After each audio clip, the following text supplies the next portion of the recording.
पर हृदय से स्वागत करता हूं, अभिनंदन करता हूं। धन्यवाद। जय जय श्री राम।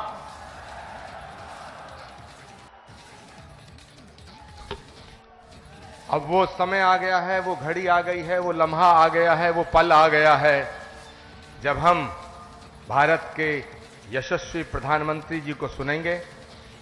और हम लाखों की संख्या में यहाँ इकट्ठे हैं, लेकिन पूरी दुनिया के करोड़ों लोग जो सनातन के प्रेमी हैं, जो भारत के प्रेमी हैं, वो सब सुनना चाहते हैं कि भारत के प्रधानमंत्री जी श्री कल्की धाम की पावन धरती से आज क्या बोलेंगे।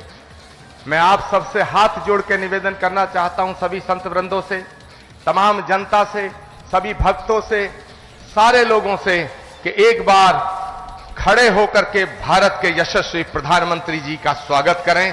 सभी अपने अपने स्थान पर खड़े होंगे और मैं आमंत्रित कर रहा हूं सनातन धर्म के ध्वजवाहक, विश्व बंधुत्व का एक ऐसा हस्ताक्षर जो इस भारत के नहीं विश्व के मानसिक पटल पर युग युगांत तक अंकित रहेगा।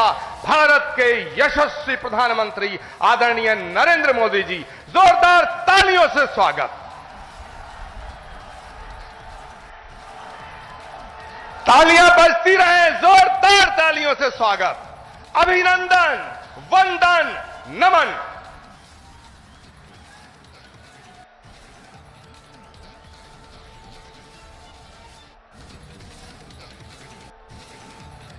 जय मां कैला देवी।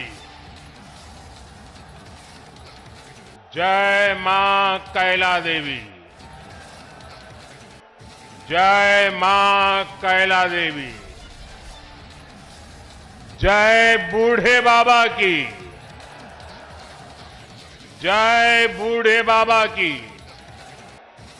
भारत माता की। भारत माता की।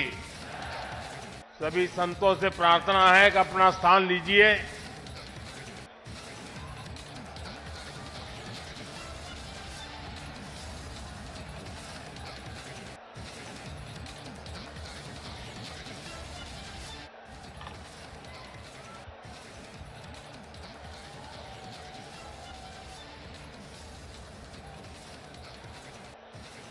उत्तर प्रदेश के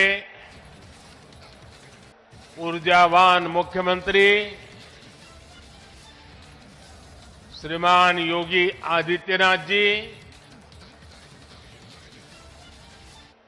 पूज्य श्री अवधेशानंद गिरी जी, कल्की धाम के प्रमुख आचार्य प्रमोद कृष्णम जी, पूज्य स्वामी कैलाशानंद ब्रह्मचारी जी, पूज्य सद्गुरु श्री जितेश्वर जी, विशाल संख्या में पधारे हुए भारत के भिन्न भिन्न कोने से आए हुए पूज्य संतगण और मेरे प्यारे श्रद्धावान भाइयों और बहनों, आज यूपी की धरती से प्रभु राम और प्रभु कृष्ण की भूमि से भक्ति, भाव और आध्यात्म की एक और धारा प्रवाहित होने को लालायित है। आज पूज्य संतों की साधना और जनमानस की भावना से एक और पवित्र धाम की नींव रखी जा रही है।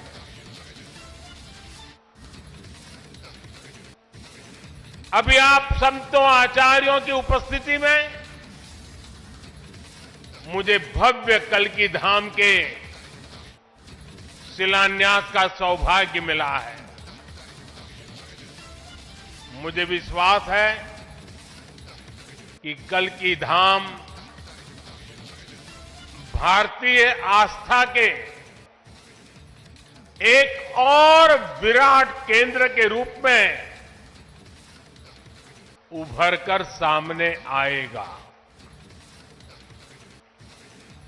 मैं सभी देशवासियों को और विश्व के सभी श्रद्धालुओं को शुभकामनाएं देता हूं। अभी आचार्य जी कह रहे थे कि 18 साल की प्रतीक्षा के बाद आज ये अवसर आया है। वैसे भी आचार्य जी कई ऐसे अच्छे काम हैं जो कुछ लोग मेरे लिए ही छोड़ करके चले गए हैं।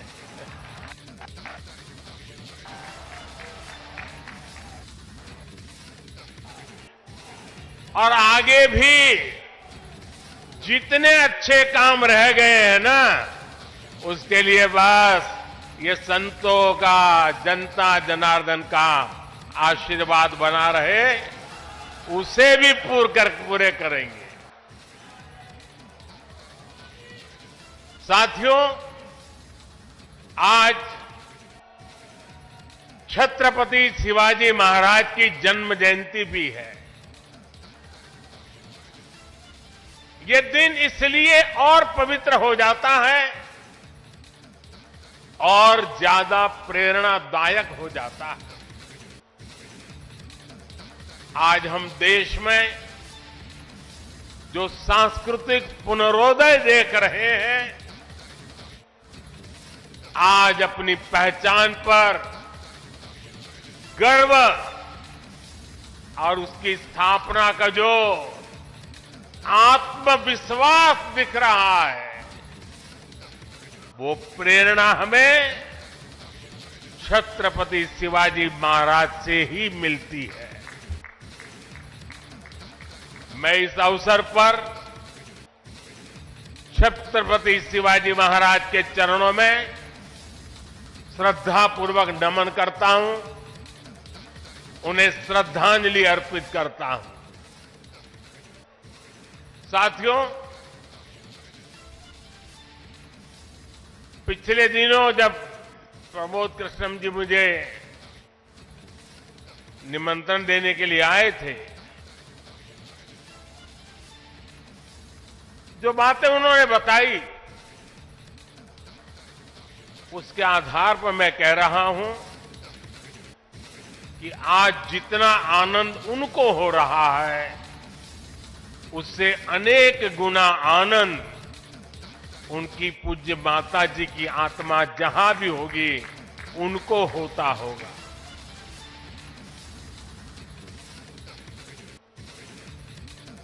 और मां के वचन के पालन के लिए एक बेटा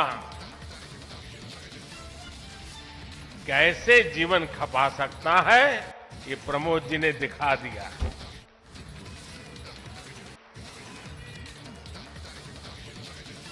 प्रमोद कृष्णम जी बता रहे थे कि कई एकड़ में फैला ये विशाल धाम कई मायनों में विशिष्ट होने वाला एक ऐसा मंदिर होगा, जैसा मुझे उन्होंने पूरा समझाया अभी, जिसमें 10 गर्भगृह होंगे और भगवान के सभी 10 अवतारों को विराजमान किया जाएगा। 10 अवतारों के माध्यम से हमारे शास्त्रों ने केवल मनुष्य ही नहीं, बल्कि अलग अलग स्वरूपों में ईश्वरीय अवतार को प्रस्तुत किया गया है। यानी हमने हर जीवन में ईश्वर की ही चेतना के दर्शन किए। हमने ईश्वर के स्वरूप को सिंह में भी देखा, वराह में भी देखा और कच्छप में भी देखा। इन सभी स्वरूपों की एक साथ स्थापना हमारी मान्यताओं की व्यापक छवि प्रस्तुत करेगी। ये ईश्वर की कृपा है कि उन्होंने इस पवित्र यज्ञ में मुझे माध्यम बनाया है, इस शिलान्यास का अवसर दिया है। और अभी जब वो स्वागत प्रवचन कर रहे थे तब उन्होंने कहा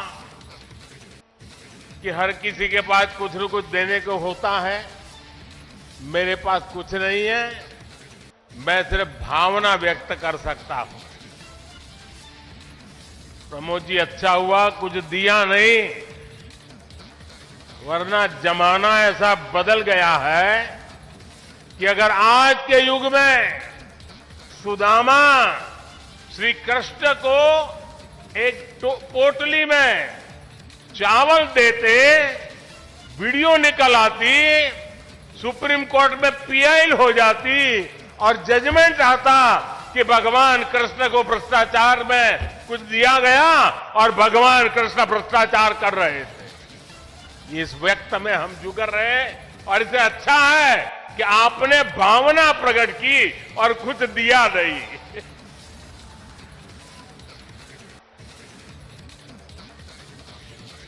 मैं इस शुभ कार्य में अपना मार्गदर्शन देने के लिए पधारे सभी संतों को भी नमन करता हूं। मैं आचार्य प्रमोद कृष्णम जी को भी बधाई देता हूं। साथियों, आज संबल में हम जिस अवसर के साक्षी बन रहे हैं, ये भारत के सांस्कृतिक नवजागरण का एक और अद्भुत क्षण है। अभी पिछले महीने ही 22 जनवरी को देश ने अयोध्या में 500 साल के इंतजार को पूरा होते देखा है। राम लला के विराजमान होने का वो अलौकिक अनुभव,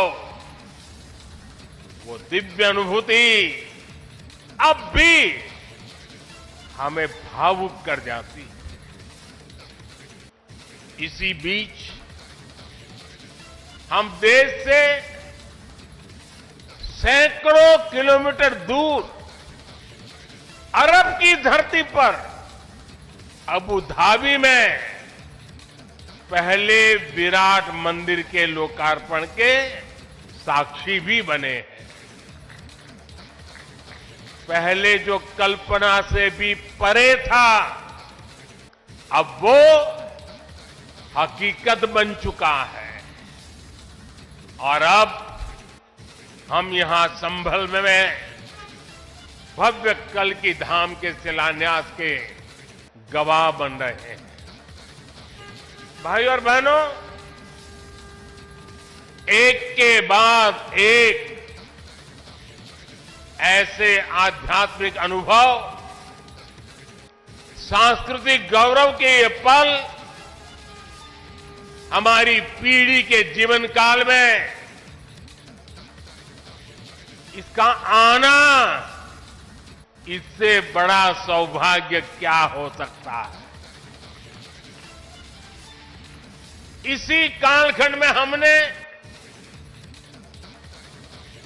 विश्वनाथ धाम के वैभव को काशी की धरती पर देखा है, निखरता हुआ देखा है। इसी कालखंड में हम काशी का कायाकल्प होते देख रहे हैं। इसी दौर में महाकाल के महालोक की महिमा हमने देखी है। हमने सोमनाथ का विकास देखा है, केदार घाटी का पुनर्निर्माण देखा है। हम विकास भी, विरासत भी इस मंत्र को आत्मसात करते हुए चल रहे हैं। आज एक और हमारे तीर्थों का विकास हो रहा है, तो दूसरी ओर शहरों में हाई टेक इंफ्रास्ट्रक्चर भी तैयार हो रहा है। आज अगर मंदिर बन रहे हैं तो देश भर में नए मेडिकल कॉलेज भी बन रहे हैं।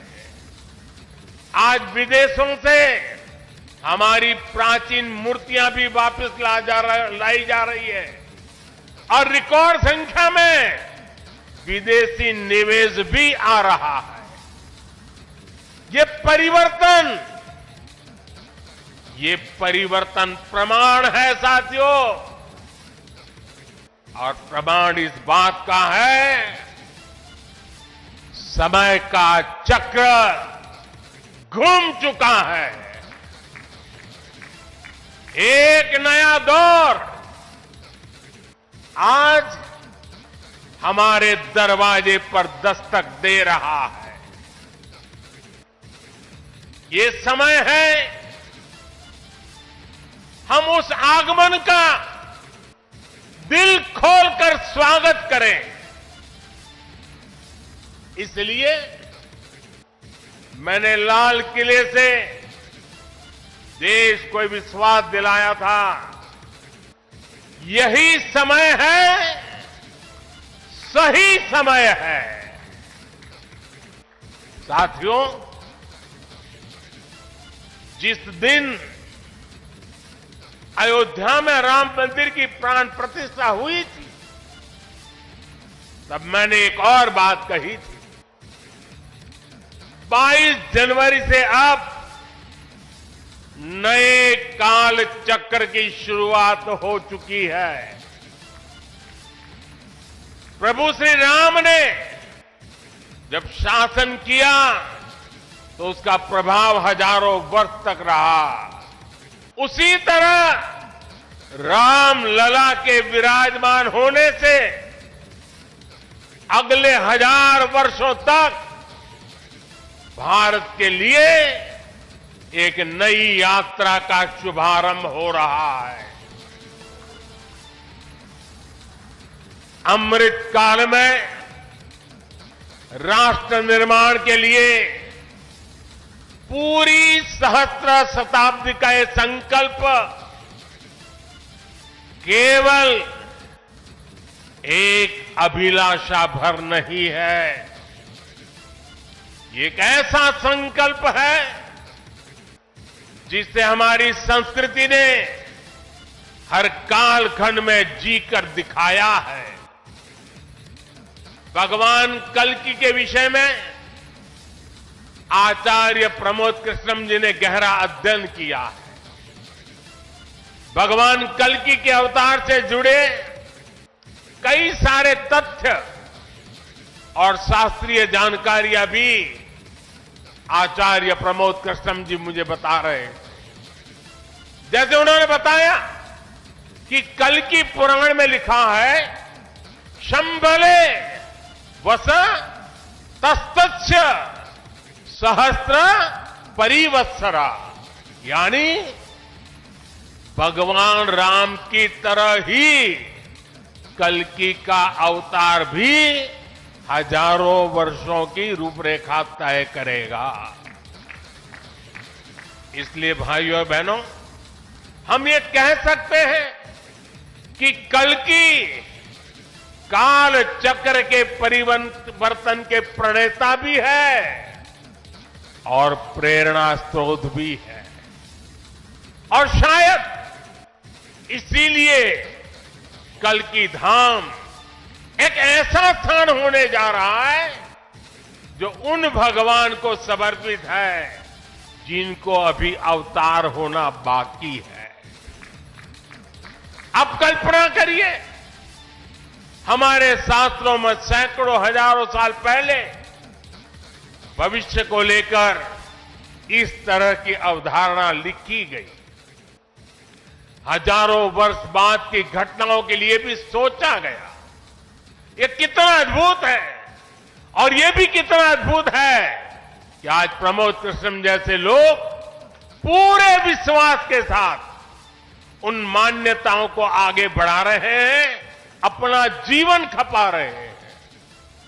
वो भगवान कल्कि के लिए मंदिर बना रहे हैं, उनकी आराधना कर रहे हैं। हजारों वर्ष बाद की आस्था और अभी से उसकी तैयारी, यानी हम लोग भविष्य को लेकर कितने तैयार रहने वाले लोग हैं।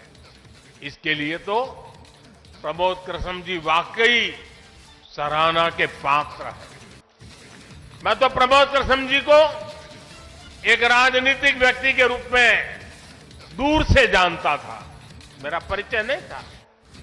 लेकिन अभी जब कुछ दिन पहले मेरी उनसे पहली मुलाकात हुई तो ये भी पता चला कि वो ऐसे धार्मिक आध्यात्मिक कार्यों में कितनी मेहनत से लगे रहते हैं। कल की मंदिर के लिए इन्हें पिछली सरकारों से लंबी लड़ाई लड़नी पड़ी, कोर्ट के चक्कर भी लगाने पड़े। वो मुझे बता रहे थे कि एक समय उन्हें कहा जा रहा था कि मंदिर बनाने से शांति व्यवस्था बिगड़ जाएगी। आज हमारी सरकार में प्रमोद कृष्णम जी निश्चिंत होकर इस काम को शुरू कर पाए हैं। मुझे भरोसा है कि मंदिर इस बात का प्रमाण होगी कि हम बेहतर भविष्य को लेकर कितने सकारात्मक रहने वाले लोग हैं। साथियों, भारत पराभव से भी विजय को खींच करके लाने वाला राष्ट्र है। हम पर सैकड़ों वर्षों तक इतने आक्रमण हुए, कोई और देश होता, कोई और समाज होता तो लगातार इतने आक्रमणों की चोट से पूरी तरह नष्ट हो गया होता। फिर भी हम न केवल डटे रहे बल्कि और भी ज्यादा मजबूत होकर सामने आए। आज सदियों के वो बलिदान फलीभूत हो रहे हैं। जैसे कोई बीज वर्षों के अकाल में पड़ा रहा हो, लेकिन जब वर्षा काल आता है तो वो बीज अंकुरित हो उठता है। वैसे ही आज भारत के अमृत काल में भारत के गौरव, भारत के उत्कर्ष और भारत के सामर्थ्य का बीज अंकुरित हो रहा है। एक के बाद एक हर क्षेत्र में कितना कुछ नया हो रहा है। जैसे देश के संत और आचार्य नए मंदिर बनवा रहे हैं, वैसे ही मुझे ईश्वर ने राष्ट्र रूपी मंदिर के नवनिर्माण का दायित्व सौंपा है। मैं दिन रात राष्ट्र रूपी मंदिर को भव्यता देने में लगा हूं, उसके गौरव का विस्तार कर रहा हूं। इस निष्ठा के परिणाम भी हमें उसी तेजी से मिल रहे हैं। आज पहली बार भारत उस मुकाम पर है जहां हम अनुसरण नहीं कर रहे हैं, उदाहरण पेश कर रहे हैं। आज पहली बार भारत को टेक्नोलॉजी और डिजिटल टेक्नोलॉजी के क्षेत्र में संभावनाओं के केंद्र के रूप में देखा जा रहा है। हमारी पहचान इनोवेशन हब के तौर पर हो रही है। हम पहली बार दुनिया की 5वीं सबसे बड़ी अर्थव्यवस्था जैसे बड़े मुकाम पर पहुंचे हैं। हम चंद्रमा के दक्षिण ध्रुव तक पहुंचने वाले पहले देश बने हैं। पहली बार भारत में वंदे भारत और नमो भारत जैसी आधुनिक ट्रेनें चल रही है। पहली बार भारत में बुलेट ट्रेन चलने की तैयारी हो रही है। पहली बार हाईटेक हाईवे, एक्सप्रेसवे का इतना बड़ा नेटवर्क और उसकी ताकत देश के पास है। पहली बार भारत का नागरिक, चाहे वो दुनिया के किसी भी देश में हो, अपने आप को इतना गौरवान्वित महसूस करता है। देश में सकारात्मक सोच और आत्मविश्वास का ये जो ज्वार हम देख रहे हैं, ये एक अद्भुत अनुभूति है। इसलिए आज हमारी शक्ति भी अनंत है और हमारे लिए संभावनाएं भी अपार है। साथियों, राष्ट्र को सफल होने के लिए ऊर्जा सामूहिकता से मिलती है। हमारे वेद कहते हैं, सहस्त्र शीर्षा पुरुष, सहस्त्र शीर्षा पुरुष, सहस्त्राक्ष सहस्त्रपाद, अर्थात निर्माण के लिए हजारों, लाखों, करोड़ों हाथ है। गतिमान होने के लिए हजारों, लाखों, करोड़ों पैर है। आज हमें भारत में उसी विराट चेतना के दर्शन हो रहे हैं। सबका साथ, सबका विकास, सबका विश्वास और सबका प्रयास, इस भावना से हर देशवासी एक भाव से, एक संकल्प से राष्ट्र के लिए काम कर रहा है। आप पिछले 10 वर्षों में कार्यों के विस्तार को देखिए। 4 करोड़ से ज्यादा लोगों को प्रधानमंत्री आवास योजना के तहत पक्के घर,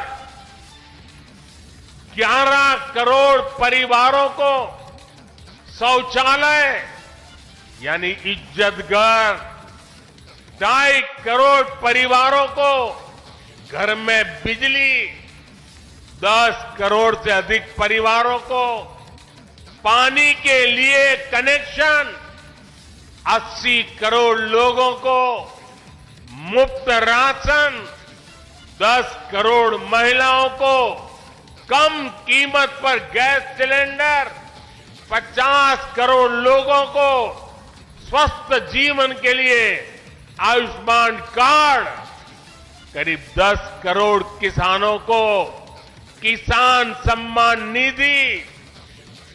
कोरोना काल में हर देशवासी को मुफ्त वैक्सीन, स्वच्छ भारत जैसा बड़ा अभियान, आज पूरी दुनिया में भारत के इन कामों की चर्चा हो रही है।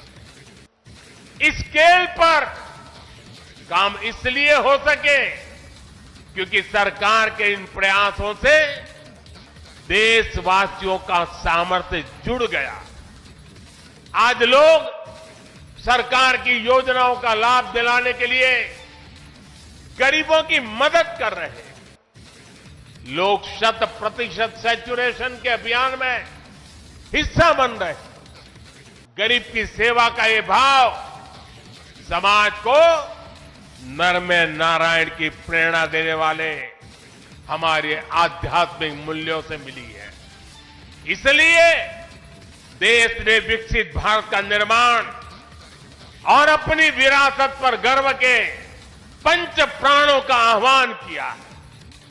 साथियों, भारत जब भी बड़े संकल्प लेता है, उसके मार्गदर्शन के लिए ईश्वरीय चेतना किसी न किसी रूप में हमारे बीच जरूर आती है।